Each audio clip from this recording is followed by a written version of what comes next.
২০২৪ বৰ্ষৰ উচ্চ আৰু উচ্চতৰ মাধ্যমিকৰ শিক্ষান্ত পৰীক্ষাত শিক্ষাৰ্থীৰে উত্তীৰ্ণ হোৱা নামৰূপস্থিত বিদ্যালয়সমূহৰ কীৰ্তিমান ছাত্ৰ ছাত্ৰীসকলক অভিনন্দন জ্ঞাপন কৰিবলৈ নামৰূপ আছুৱে 10 জুলাই অৰ্থাৎ বুধবাৰে নামৰূপ মহাবিদ্যালয়ত অনুষ্ঠিত কৰে এক বিশেষ অভিনন্দন অনুষ্ঠান। মুঠ ৬৬ গৰাকী ছাত্ৰ ছাত্ৰীক এই অনুষ্ঠানত অভিনন্দন জনোৱা হয়।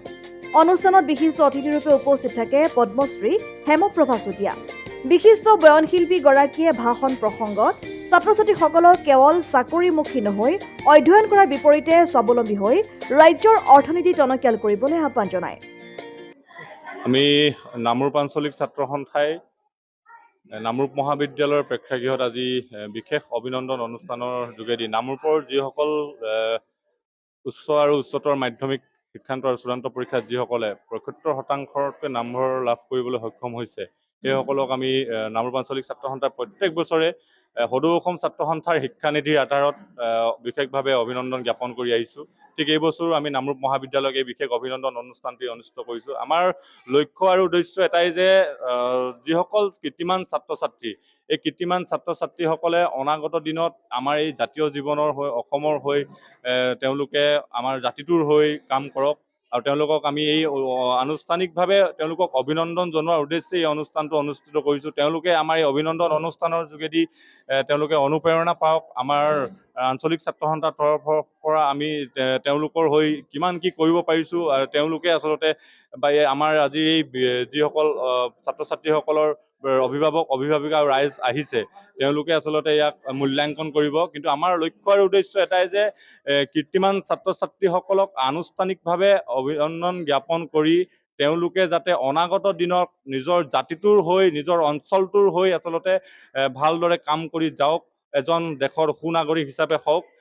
ইয়াকেই আচলতে লক্ষ্য আৰু উদ্দেশ্য ৰাখি আমাৰ এই অভিনন্দন অনুষ্ঠানটি অনুষ্ঠিত কৰিছিলোঁ। আৰু এই অভিনন্দন অনুষ্ঠানটিত আমি আমন্ত্ৰণ কৰি আনিছিলোঁ সন্মানীয় অতিথি হিচাপে অসম গৌৰৱ পদ্মশ্ৰী হেমপ্ৰভা চুতীয়া বাইদেউ তথা ডিব্ৰুগড় ৰূপ কোঁৱৰ স্মাৰক বঁটা প্ৰাপক আৰু সদৌ অসম ছাত্ৰ সন্থাৰ সন্মানীয় সহকাৰী সাধাৰণ সম্পাদক দীপক শৰ্মা ডাঙৰীয়া, কেন্দ্ৰীয় সমিতিৰ বহুকেইজন বিষয়ববীয়া, জিলা ছাত্ৰ সন্থাৰ নেতৃবৃন্দ, লগতে নামৰূপৰ সকলো দল সংগঠন আৰু বিভিন্ন শিক্ষানুষ্ঠানৰ সন্মানীয় প্ৰধান শিক্ষক শিক্ষয়িত্ৰীসকলক আমি আমন্ত্ৰণ কৰিছিলোঁ।